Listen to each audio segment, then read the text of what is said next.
Hello అండి, welcome back to my channel. ఈరోజు నేను చూపించబోయే రెసిపీ ఏంటంటే టమాటా రైస్ అన్నమాట. టమాటా రైస్ ఎప్పుడు చేసే విధంగా కాకుండా కొంచెం డిఫరెంట్ స్టైల్లో ట్రై చేశాను. చాలా టేస్టీగా వచ్చింది. ఇంట్రెస్ట్ ఉంటే మీరు కూడా ట్రై చేయండి. ఫస్ట్ వచ్చేసి టమాటా, ఉల్లిగడ్డ అండ్ బిర్యానీ స్పైసెస్, ధనియాలు మిక్సీ పట్టుకోవాలన్నమాట. మెత్తగా మిక్సీ పట్టి పక్కన పెట్టుకున్న తర్వాతకి మనము పొయ్యి పైన ఒక గిన్నె పెట్టుకొని అందులో 2 టేబుల్ స్పూన్ ఆయిల్ వేసి తర్వాతకి అందులో కొంచెం షాజీరా వేసి తర్వాత కరివేపాకు, పచ్చిమిరపకాయలు కట్ చేసి పెట్టుకున్నవి ఇందులో వేయాలి. వేసిన తర్వాత అవి ఆయిల్లో ఫ్రై అవుతుంటే నెక్స్ట్ అల్లం వెల్లిగడ్డ పేస్ట్ కూడా అందులో వేసి ఆయిల్లో మంచిగా ఫ్రై అయ్యేంత వరకు కలుపుకోవాలి. అండ్ ఒక సైడ్ ఇది కలుపుతుంటే ఇందులో మళ్ళీ నెక్స్ట్ మనం పసుపు కూడా యాడ్ చేయాలన్నమాట. పసుపు కొంచెం ఎక్కువ వేసుకుంటే కలరింగ్ ఎక్కువ వస్తుంది. అట్లని మరీ ఎక్కువ కాకుండా నార్మల్గా పసుపు వేసుకున్న తర్వాత మనం ఇందాక గ్రైండ్ చేసి పెట్టుకున్న టమాటా అండ్ ఆనియన్ ప్యూరీ ఇందులో వేసుకోవాలి. మొత్తం వేసేసుకోవాలన్నమాట. నేను క్వాంటిటీకి తగ్గట్టే తీసుకున్నా కాబట్టి ఎక్కువ తక్కువ ఏం కాదు.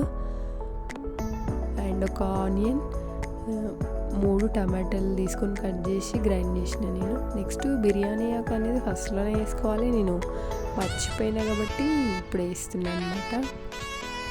అండ్ ఈ ప్యూరీ అంతా బాగా ఫ్రై కావాలి, పచ్చివాసన పోయేంత వరకు ఫ్రై కావాలి. పచ్చివాసన ఎట్లా పోతుందని మనం తెలుసుకోవాలంటే ఏం చేయాలంటే ఇది ఆయిల్ ఉంటుందా, ఆయిల్ టమాటో ప్యూరీ నుంచి సపరేట్ అయ్యేంత వరకు ఫ్రై చేసుకోవాలన్నమాట. తెలిసిపోతుంది అప్పుడే.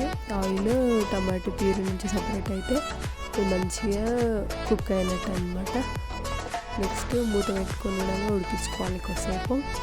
మూత పెట్టుకుంటే ఏంటంటే ఆవిరికి మంచిగా ఉడుకుతుంది అనమాట, పచ్చి వాసన పోయేంత వరకు. నెక్స్ట్ వచ్చేసి మళ్ళీ కలుపుకోవాలి. కలిపిన తర్వాత ఇందులో మన టేస్ట్కి తగ్గట్టు కారం వేసుకోవాలి. నేనైతే 2 టేబుల్ స్పూన్ కారం వేసుకున్నా, మళ్ళీ 2 టేబుల్ స్పూన్ ఉప్పు అంటే తగినంత ఉప్పు వేసుకున్నా.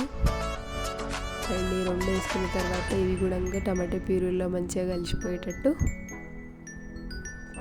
కలిపేసుకోవాలి. అండ్ కారం విడంగా టమాటో ప్యూరీలో ఉడికేంత వరకు మంచిగా హై ఫ్లేమ్లోనే ఉడికించుకోవాలి. తర్వాత నేను గరం మసాలా వేసినాను, కొంచెము హోమ్మేడ్ గరం మసాలా. దీనివల్ల ఇంకా టేస్ట్ వస్తుంది అనమాట టమాటో రైస్కి.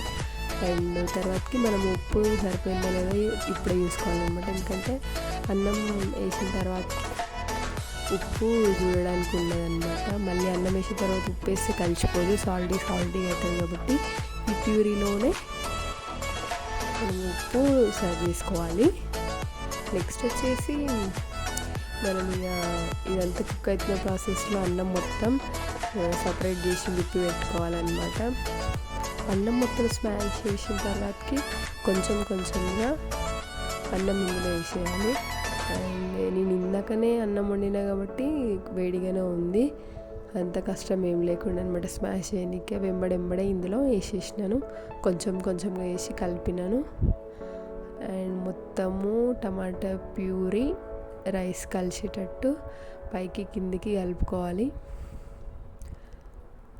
ఆ స్పైసెస్ మొత్తం అన్నానికి కలిసేటట్టుగా కలుపుకుంటే మనకు చాలా టేస్టీ అండ్ స్పైసెస్ అంతా మిక్స్ అయిపోతుంది.